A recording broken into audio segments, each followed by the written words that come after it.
Good morning, friends. Morning. Good to see you. When the choir's here, I don't get to see you till I turn around. I just kind of have really good hearing, so I listen to all of your conversations.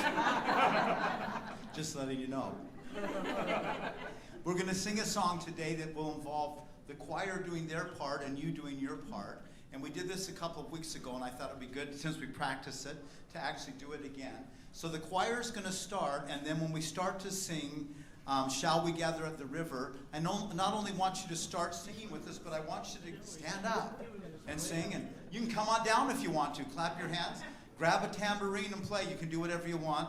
But you'll know when the time is right, okay? Here we go.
Good morning. Welcome to the Olympia Unitarian Universalist congregation. You are welcome here just as you are. Whatever beliefs sustain you, whomever you love, however you understand and express your identity, and in all the ways you are still becoming. Thank you for choosing to join us today. Our community envisions an interconnected world that is loving, just, and healthy. We commit to live out our mission to welcome and wonder, embrace and empower, bridge and become. My name is Ann Colbury. I use she, her pronouns, and I'm a member of the worship arts team. I'm an older white woman with lightening hair and glasses. I'm wearing a black shirt and scarf embroidered with fall colors. Leading worship today is our minister, Reverend Mary Geer, Reverend Sara Lewis, our Director of Community and Faith Development, and Troy Fisher, our Music Director. We are also joined by Vanessa Nagel, our newest worship arts team member, and we'll be seeing her here as celebrant in the coming months. Here are a few things to note about our service today.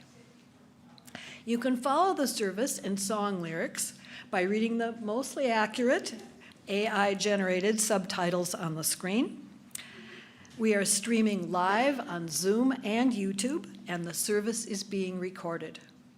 For those here in the sanctuary, you can, We are a multi-generational community. All ages are welcome here in the sanctuary, and we want everyone to feel comfortable. Over here near the doors are soft chairs and activities, and you'll find nursery care and a story program just down the hall in the classroom wing. Please choose wherever you feel most comfortable today. We're grateful to all the staff and volunteers helping with the service today. Thanks to everyone who's contributing in both visible and audible and less visible and inaudible ways. After the service, everyone will have the chance to discuss reflection questions offered by Reverend Sara. For those online, we invite you to go into a breakout room for a virtual coffee chat. And for those here in the sanctuary, please stay for discussion and connection in the Commons.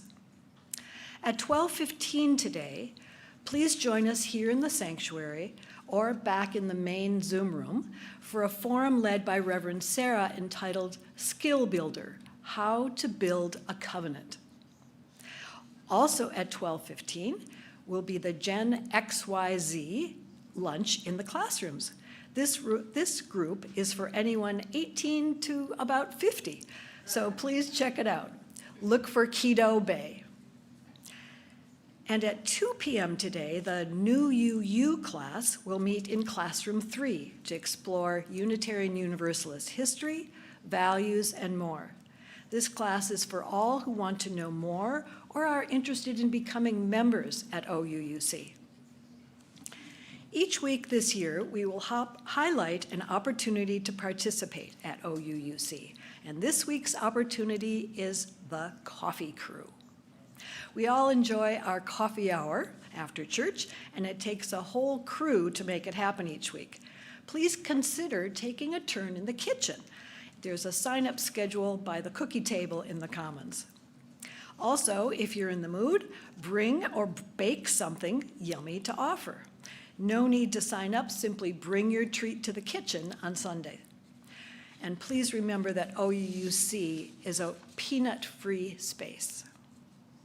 Our next program for youth in 6th through 12th grades begins next Sunday, September 28th, from 1:30 to 3:30. We will be following a program called Worthy Now, which offers a chance to explore how the UU value of inherent worth compares with Christian cultural values of punishing sin. For questions or to register youth, please contact our RE assistant, Anissa Bentlamsani.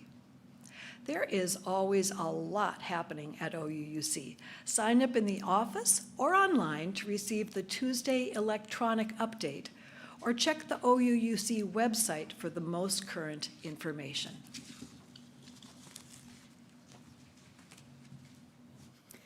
Good morning. I'm Reverend Mary, and I use she, her pronouns. This morning, I'd like to introduce you to our newest staff member, Chloe Meyer. Yeah, absolutely. Chloe is our member engagement specialist, a new position here at OUC. You might have met Chloe already. She started in July, and she was the organizer of the amazing zucchini bread contest at the congregational picnic. You bet, yeah, it was tasty, wasn't it? Chloe has a history here at OUC. Her family attended for a period of time, mostly your teen years, right? And Chloe participated in the coming of age and bridging when her family was here, and so knows a bit about this community. We're delighted to welcome you back.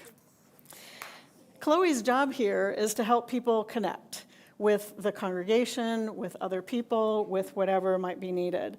Chloe is planning to be around most Sundays and most Thursday evenings for our community dinner, so feel free to stop by and say hello. Chloe is a good person to ask about how to find your way.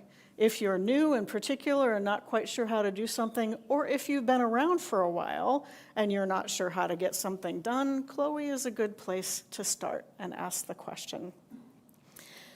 Chloe is filling a new position here at OUC, one that we've needed for some time to welcome as we are a growing congregation. It helps us fulfill our mission to welcome all who are in search of community right now. And this position was made possible by the generosity of all of you in this congregation who contributed in the stewardship drive this last spring. So thank you so much for your generosity. And Chloe, thank you for joining us. Thank you.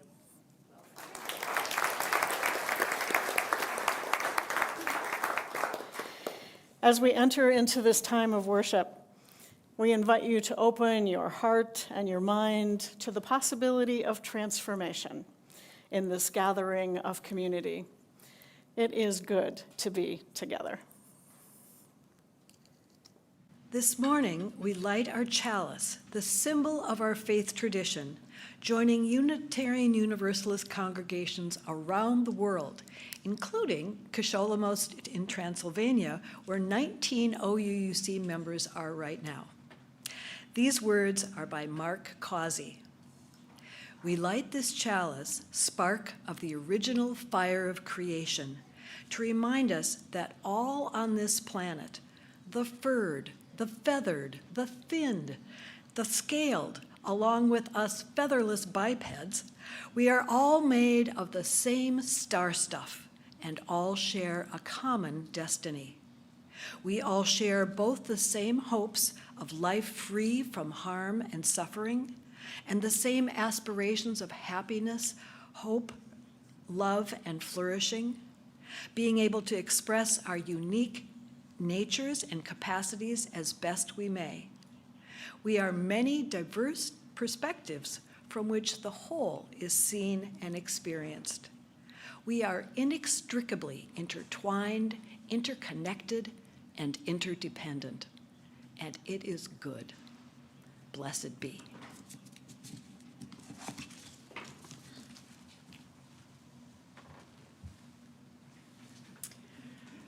Good morning. I'm Reverend Sara. I use she, her pronouns. I'm a middle-aged white woman with dark brown curly hair, today wearing a black dress and a purple bedazzled stole. And our opening words are offered by Reverend Kate Landis. I want you to know that you are loved beyond your wildest imaginings by the spirit of creation. Every bit of you is holy, even the embarrassing parts, even the thoughts you wouldn't tell your best friend. God is in your every cell, calling you to live a loving, joyful, boisterous life. To spread the word that there is no original sin, that we are all glorious gifts to a world that desperately needs us. I want you to know that you are a strand in the web of all existence, one dewdrop-spangled thread reflecting the early morning sun, connected to every other living creature. Frogs, mushrooms, great blue whales, and you. You are never alone. You were born into a huge family of life. Sit in the grass and know that it is your sibling. Watch the crows circle and think of them as gossiping cousins. This is your world, and you are worthy. Come, let us worship together. I invite you to rise again in body and your spirit, and let's sing together out of the great hymnal, hymn number 317, We Are Not Our Own.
The story that I have for you today is by a book by Aaron McKemis titled The Case of the Missing Cookies.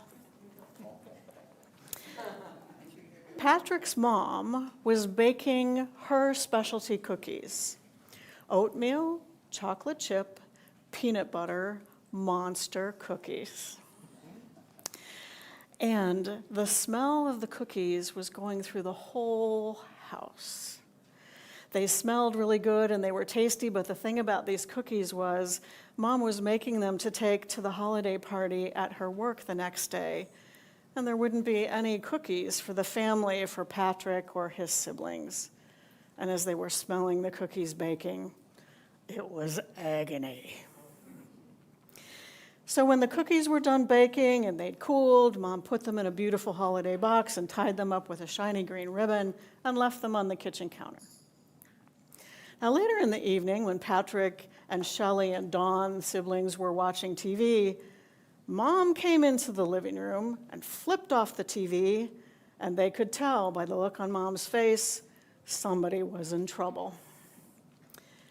"Where are the cookies?" Mom said.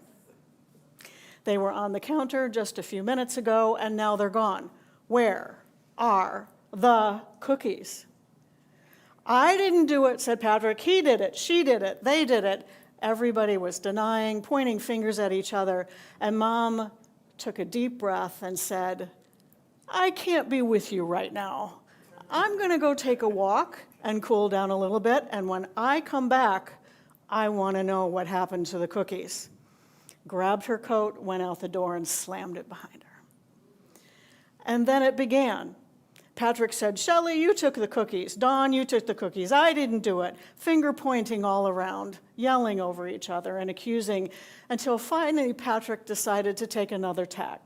Patrick said, "Shelley, you're the youngest, and Mom never punishes you as much as the rest of us.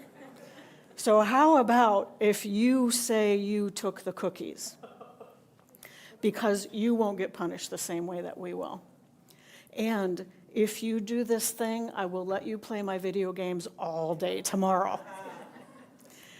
And then Dawn kind of picked up on this plan, right? And said, "And Shelley, if you do this thing, I will let you sleep with Miss Bunny tonight. Now, Miss Bunny belonged to Dawn, but Shelley really loved Miss Bunny, and well, that sealed the deal. So when Mom came home, Shelley confessed. She'd taken the cookies, and Mom kept asking why, and Shelley just kept crying, and pretty soon, Mom banished Shelley to her room for the rest of the evening and took away all the screen privileges for the rest of the week. Ooh, is exactly right. So then Dawn and Patrick watched TV for the rest of the evening until their regular bedtime and went to bed. Now, in the middle of the night, Patrick woke up, and he walked down in the kitchen to get some water because he was kind of thirsty. And he stopped in the door to the kitchen, and he saw his mom there in her bathrobe baking cookies. And she looked really tired and really sad. And Patrick thought, she has to get up early in the morning before me. She packs our lunches, she makes us breakfast, she gets us off to school, and then she zips off to work so that she can be on time. And he felt really sad. And he walked in and he said, Mom, it was me. I took the cookies. What? His mom said. What are you doing up? And what? You took the cookies? And so the whole confession came tumbling out. Patrick said, I tried to just take one cookie, but I wrecked the box, and then you were going to see it, and so then I thought I should just take the box to my room, and so I did, and then I was going to have one more cookie. But then after a while, I just found that I ate all of them. And Mom said, you ate a whole batch of monster cookies? And Patrick said, yeah, and I don't feel very good. Well, good, said Mom. And Patrick noticed that his mom was a little bit red in the face, like she was a little mad, and she had a tear in her eye. And Patrick said, what can I do to make this better? What can I do to help? Can I help you bake cookies? Would you teach me? And could we maybe make a second batch? Because I didn't treat my siblings very well this evening either. And so Patrick and his mom stayed up and made 2 batches of cookies until there was a beautiful holiday box wrapped in green ribbon again, and another batch of cookies in a basket with a big note that said, I'm sorry. And when they were all done in the wee hours of the morning, Patrick and his mom were walking upstairs, and Mom turned to him and said, thank you so much for letting me know what you had done, and thank you for trying to make it better. And don't think that this is done, because we're going to need to talk about this tomorrow when I am not so tired. And Patrick said, thank you for letting me help and try to make it better, and thank you for forgiving me. And all the rest of his life, Patrick would remember this day of the stolen cookies. He would remember that even though he had really messed things up for his mom and his siblings, they forgave him, and he would remember the gift of grace that he received from his mom on that day. This ends our story.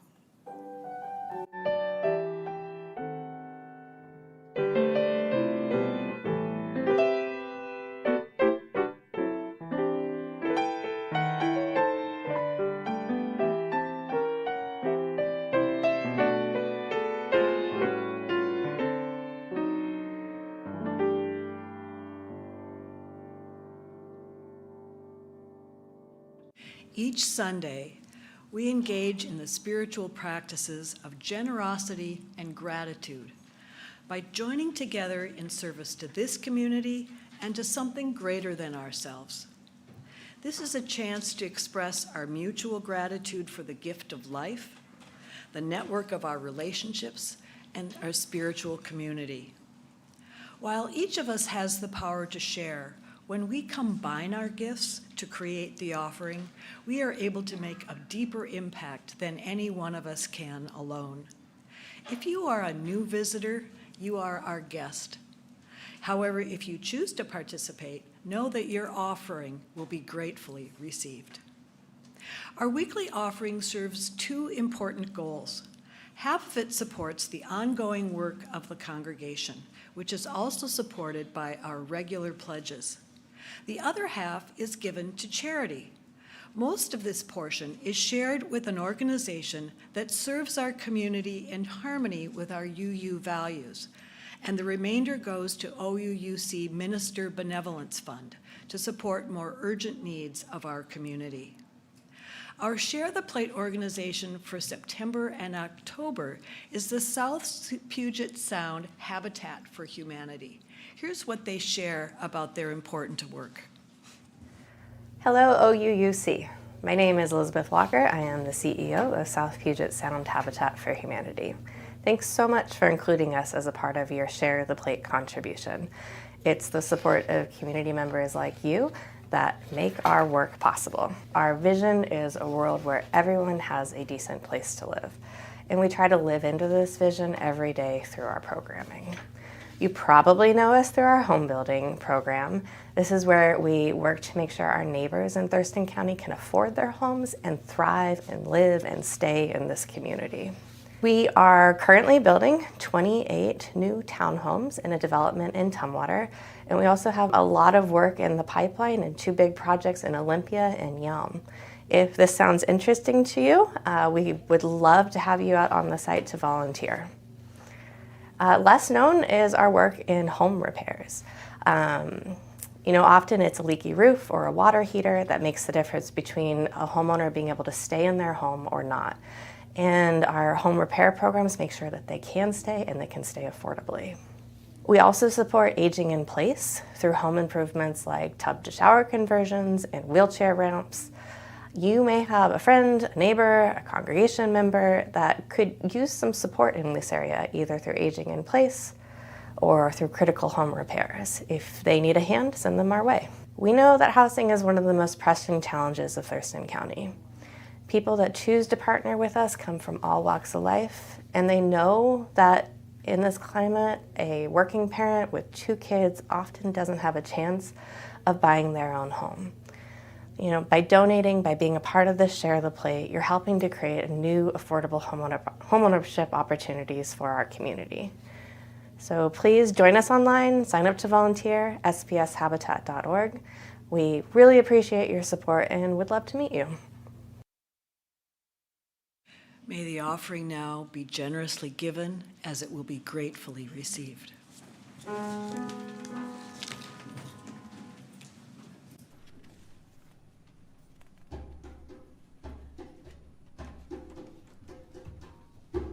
We are met together and in meeting we are blessed.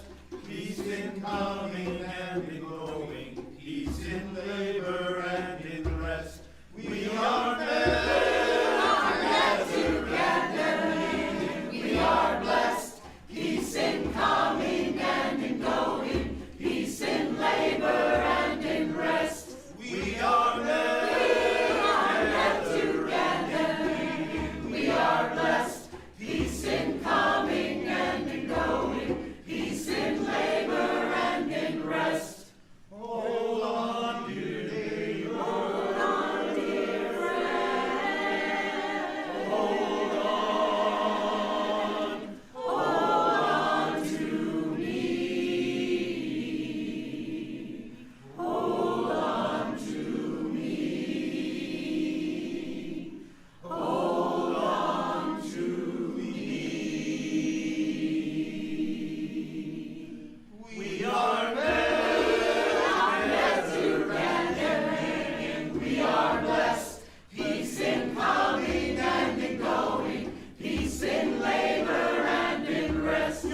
Thank you so much for your generosity in all the ways you share your many gifts.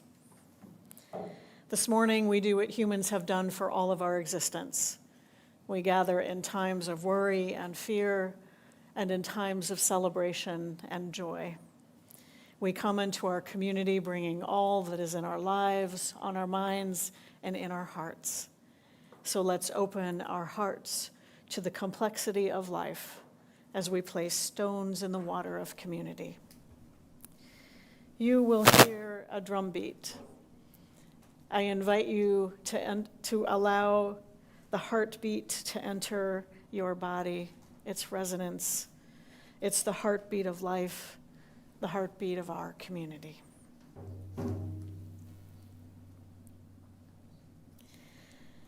So right now I invite you to just take a deep breath in and out. Feel the air as it enters and leaves your body. Feel the earth solid beneath us. Feel the warmth of connection.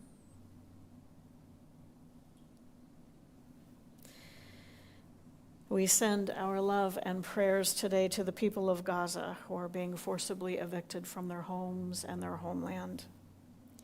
After almost 2 years of war and violence this time, supported in part by arms from our country, there is even more violence and more refugees. May we have the courage to name this genocide, to hold all governments accountable, and to work for peace in our lives and in our world.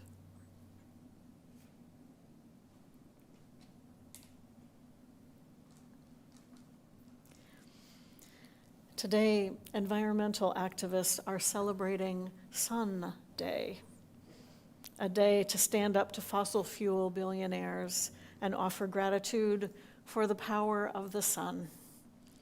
Today, we can celebrate the sustainable ways that we can power the world and work toward more in a time when some want to hold us back. So today, soak in the sunshine. We know that the rains are coming, and offer gratitude to all the ways that the sun sustains life on this precious earth.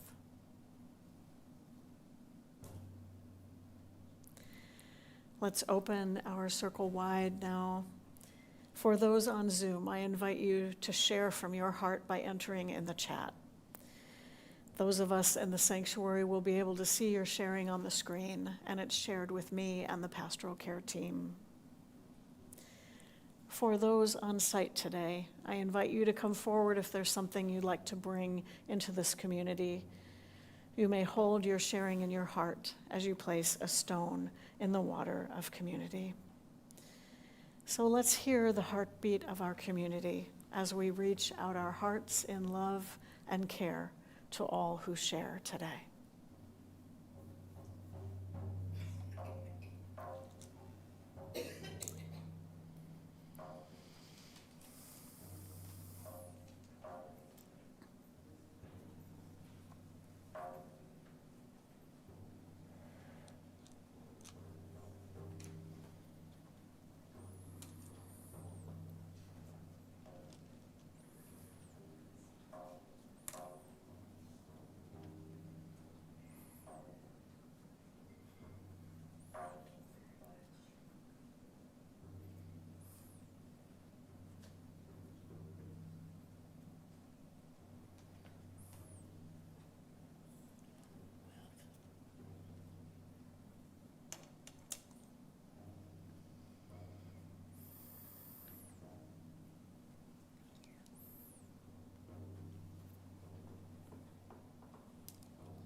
We'll place a stone in the water for all that has been shared online, shared from the heart.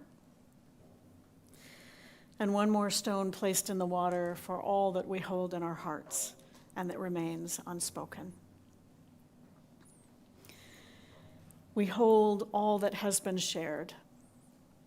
May you feel yourself witnessed. May you know that you are loved.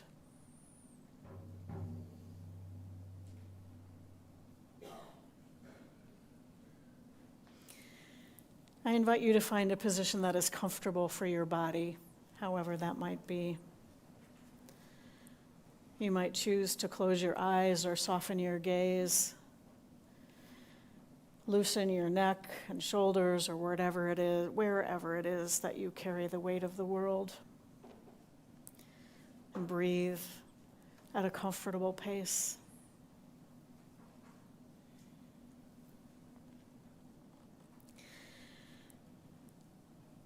I invite you to imagine in your mind's eye a large ship in the middle of a calm ocean.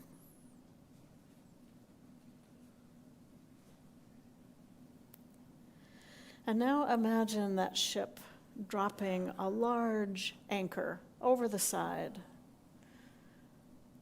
As that anchor goes deep into the water and embeds in the ocean floor.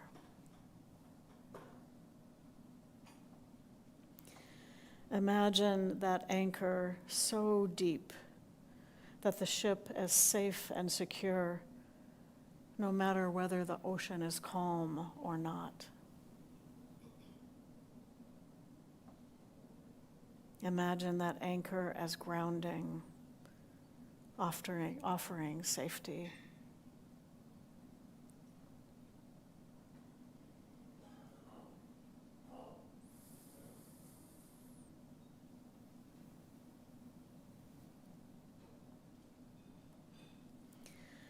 And as you breathe, imagine your breath as your anchor, connecting you, grounding you to the earth beneath us. Anchored so deep that you are safe and secure no matter what might be swirling around you.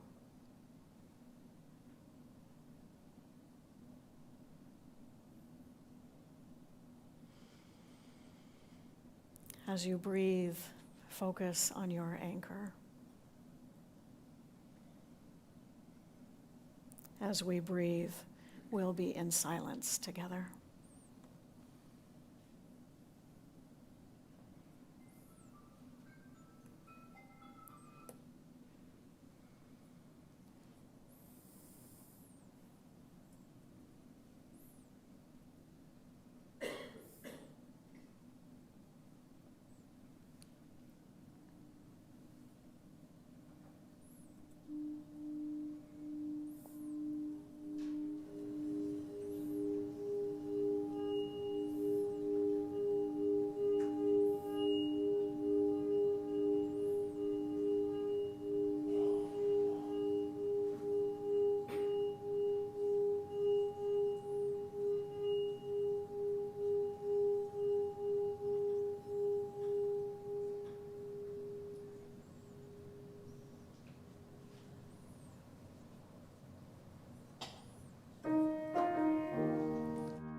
Let's sing together hymn number 1007 out of the blue hymnal.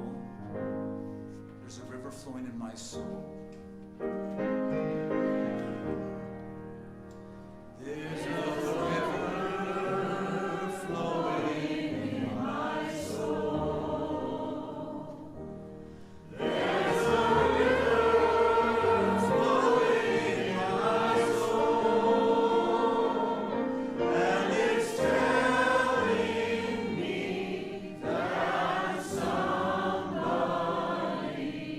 there's a river flowing in my soul.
Today's first reading is from Defund Fear, Safety Without Policing, Prisons, and Punishment by Zach Norris.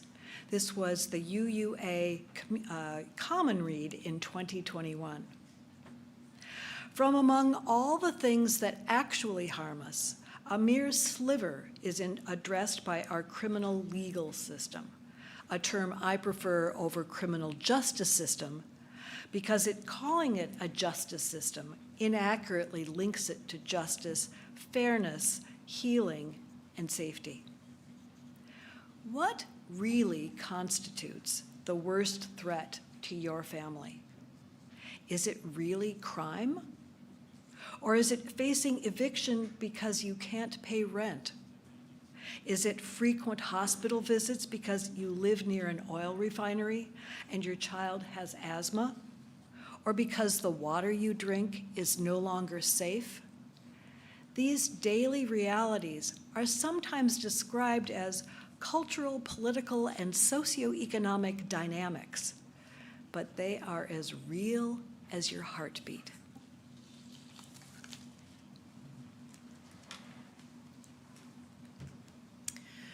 Part 1, harm. Some cookies are stolen, and a mom has to stay up late to make more. That's a harm. A little sister is convinced to lie and take the blame, reducing future trust in the family. That's a harm. Someone eats so many cookies that they feel sick. That's a harm. Our story today illustrates many kinds of harm in a neat little package, as a good story should. But there are more complicated types of harm that would have been hard to fit in a story. What if the ingredients that went into the cookies weren't safe? What if the cookies weren't healthy? What if the dog ate the cookies? What if the oven caught fire? What if one of the kids had diabetes? I could go on and on because harm is a huge concept. We are all, unfortunately, rather constantly subject to harm and to being harm doers, ranging from shoes that don't fit well and we get a blister, all the way up to the big capital T traumas. Why do these things happen? Humans have been asking why about harm forever and coming up with many answers. We've been trying to come up with something, or perhaps more preferably someone, to blame. One answer that we humans have come up with is the existence of a devil or demons, supernatural beings of evil who work to wreak harm upon the universe. Unitarian Universalist theology typically does not subscribe to the belief in the existence of a devil or any supernatural evil. Paul Razor wrote this for a pamphlet titled UU Views of Evil. Unitarian Universalists and other religious liberals have always emphasized the positive aspects of the divine and human nature. As a result, critics sometimes charge that liberals don't truly understand the reality of evil. Yet liberals are not naive about evil, they just have a different framework for understanding it. For religious liberals, evil is not a supernatural force locked in a cosmic struggle against the forces of good. Liberals also do not worry much about the traditional theodicy problem, how evil can exist if God is both all-loving and all-powerful. For liberals, evil is neither a demonic spirit nor a philosophical dilemma, but a reality to respond to and confront, end quote. Now, elsewhere in that same pamphlet, Reverend Abi Janamanchi writes, I see evil as the willful separation from and lack of concern for the common good. Evil occurs when the capacity for empathy exists and is ignored, when better alternatives for being in right relationship are ignored, when we fail to act on the imperative to correct the discrepancy between what is and what ought to be, and when we resist our powerful impulses to be and do good, end quote. Now, these understandings of evil place it squarely in the human realm. So can we blame a human for all harm? Then we could punish them or stop them, and that ends the harm, right? Or if it doesn't end the harm, at least we get justice or vengeance, perhaps. Trying to find someone to blame is the center of some of our most popular genres of storytelling, whether they are literature, film, or television. If the harm is a crime, we can prosecute. But not all harms are crimes. Which brings us back to the stickier questions about what is to blame for harm. Illness, accidents, poverty, bad luck. What is to blame for those? When I was a kid, the answer I was given by my parents was karma. Karma is the idea that when beings do good, good will come to them, and when they do bad, bad will come to them. Combine that with reincarnation, and we can understand that if bad things happen to someone, then they must have done something bad in a past life. Now, there's actually much more nuance to the teachings of karma, but this simple and harmful understanding of it is that people deserve the bad things that happen to them. This can justify poverty, oppression, and a lack of care. The far more dominant explanation in our culture comes from Christianity, though, and that big idea is sin, which is doing anything that defies God. The reason bad things happen to people is as a punishment for sin, and sin can be inherited. Humans are born into sin, they continue to sin, and for some, that is the explanation for all the bad things. Just as with karma, there's actually much more nuance to the idea of sin, and that could be the topic of a whole other sermon. But at the simple and unhealthy level, the idea teaches that people get what they deserve, or what their parents and family deserves. And we don't have to be Christian or even really believe in this doctrine to be affected by it. It's soaked into our culture, and we're all swimming in it. Author and religious scholar Kate Bowler describes the impact of this cultural belief in her book, Everything Happens for a Reason and Other Lies I've Loved. Bowler was studying the prosperity doctrine, a teaching that says that people who prosper in this life do so because they are loved by God, and that people who don't prosper deserve not to prosper because they have sinned. And then Bowler was diagnosed with late-stage cancer, and she came to see how much this idea has soaked into our culture. She calls it a peculiarly American-style religion, to think everything happens for a reason. So many harms and so many explanations.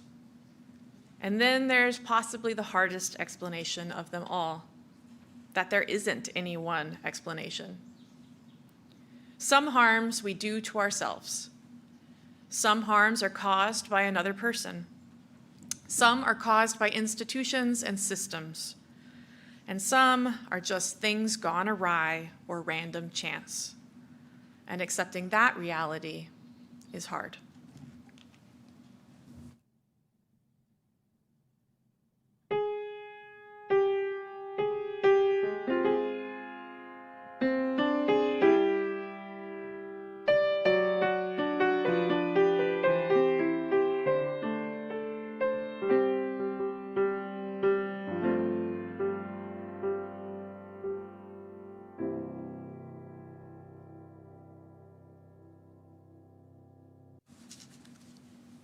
Our second reading is from the website harmreduction.org by the National Harm Reduction Coalition.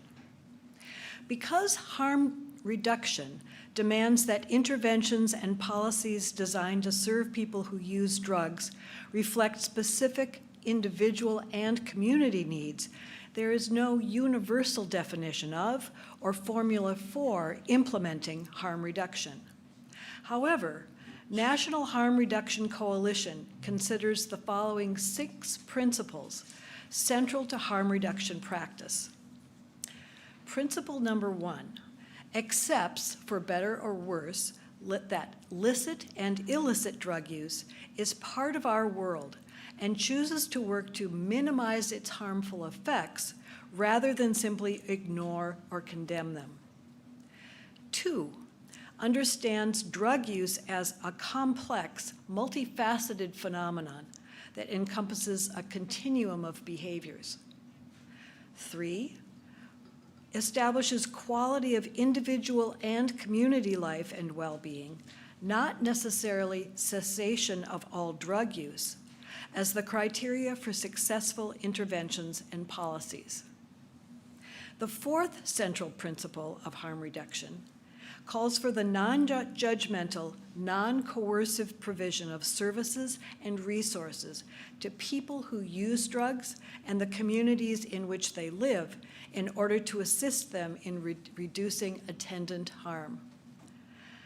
Stay with me here. Number 5, ensures that people who use drugs and those with a history of drug use routinely have a real voice in the creation of programs and policies designed to serve them. And finally, principle number 6 recognizes that the realities of poverty, class, racism, social isolation, trauma, sex-based discrimination, and other social inequities affect both people's vulnerability to and capacity for effectively dealing with drug-related harm.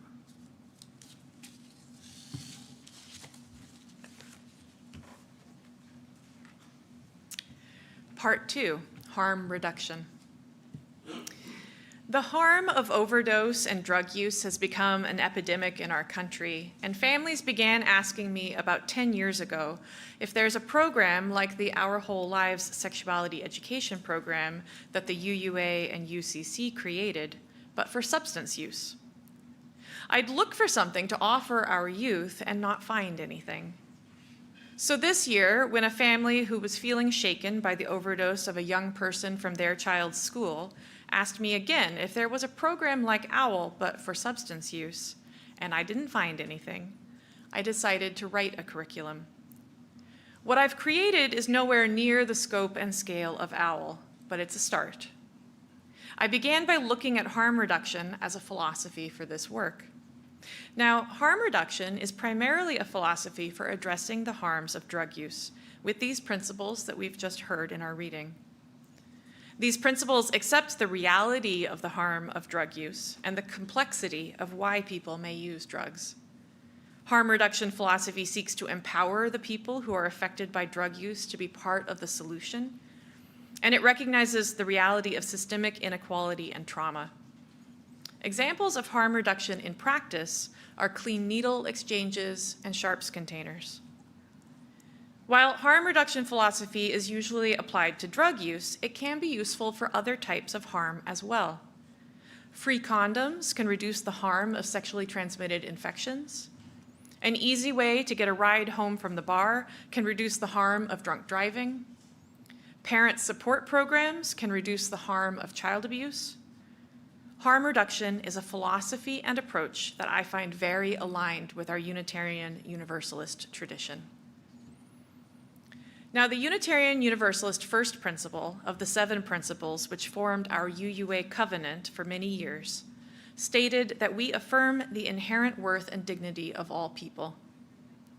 In the process of updating the UUA bylaws covenant, known as Article 2, this affirmation appears again under the value of equity and states, "We declare that every person has the right to flourish with inherent dignity and worthiness." This language of worth also appears as the name of the Church of the Larger Fellowship's prison ministry program called Worthy Now. This affirmation that all are inherently worthy, that there is nothing that we need to do to earn worth, that in fact we can't lose our worth either, is a powerful legacy of our Universalist ancestors. The primary original heresy that universalism is named for is the assertion of universal salvation, an understanding of the nature of God as all-loving and desiring goodness for all creation. This was the theology of John Murray, who is called the father of American Universalism. It was Murray's understanding that it was God's love that led him to these shores and called him to preach love here. As Reverend Nancy MacDonald Ladd wrote in her essay for the book Love at the Center, this sort of theologically grounded universalism was sometimes called the gospel of God's success. And it was so fundamentally not about us that Reverend Gordon McKeeman later characterized it this way. The image was that the last unrepentant sinner would be dragged kicking and screaming into heaven, unable at last to resist the power and love of the Almighty, end quote. I find that a powerful and also difficult image of unrepentant sinners being dragged into heaven. The deep challenge of this faith tradition is to see even the worst person you can imagine as still being worthy of divine love, however you understand that love. That even people who have done things that you find monstrous are still inherently worthy. Even our imperfect selves, with all the parts we find hard to accept about ourselves, are still worthy. I feel it in my own heart, the desire for some kind of retribution or punishment to fall upon those who do wrong. But the transcendent sacred of my understanding does not dole out judgment and punishment. It is a greater force of love that moves toward healing and wholeness for all, even those I find difficult to love. And it's not about me, as Reverend Nancy MacDonald Ladd wrote. This is not about us and whether we can love everyone. It's about whether something fundamentally larger than human, however you understand that larger than human something, still loves everyone and everything. And so I don't worry much if I can't feel love for everyone. It's a wonderful goal to feel loving kindness toward all. By all means, let's cultivate more love. But in the wise words of some high schoolers that I worked with this summer, a feeling is just a thing. It just is. The way we feel in our hearts, bodies, and minds are neither good or bad. Just like getting nauseous when you change a diaper is neither good or bad. It just is. It's our actions that fall on a spectrum of healthy to unhealthy, healing to harmful. So I do wonder how we can all act lovingly toward all. And I come back to mercy and grace and harm reduction. Now, mercy and grace essentially boil down to treating everyone even better than they deserve. And I find it odd that mercy and grace are not big words for Unitarian Universalists. Think about it. How often do you see those words in our hymns or hear them in service?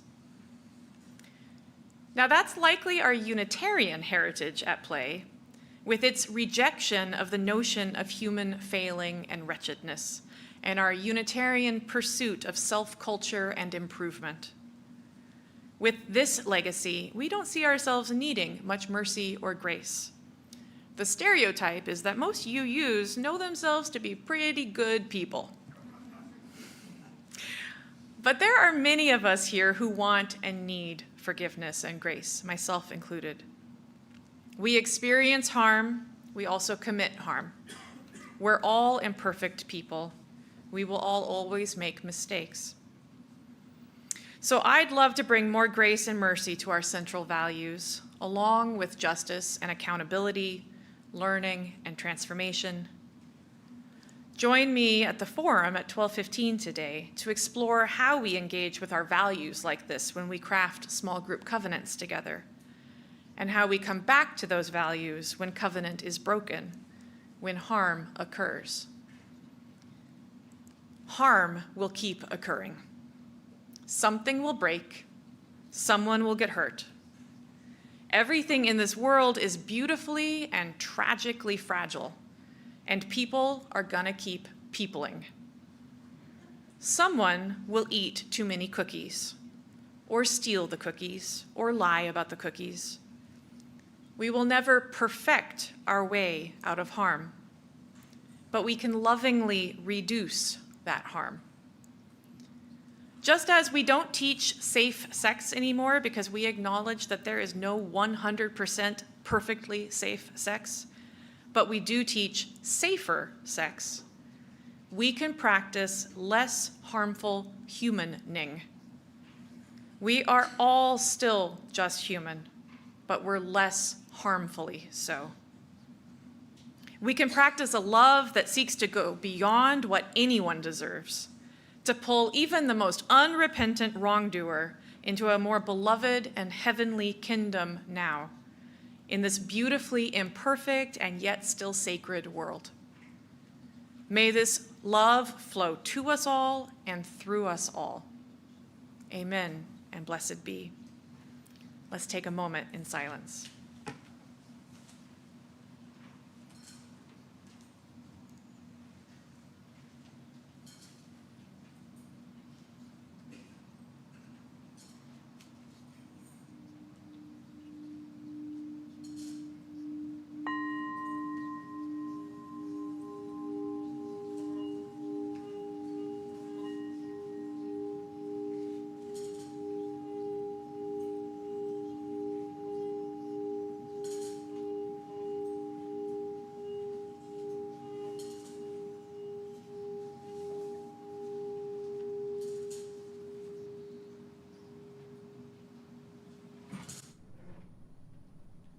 I invite you to rise in body and our spirit one more time, and let's sing a new hymn. This is out of our online hymnal, Sing Out Love, May I Be Light.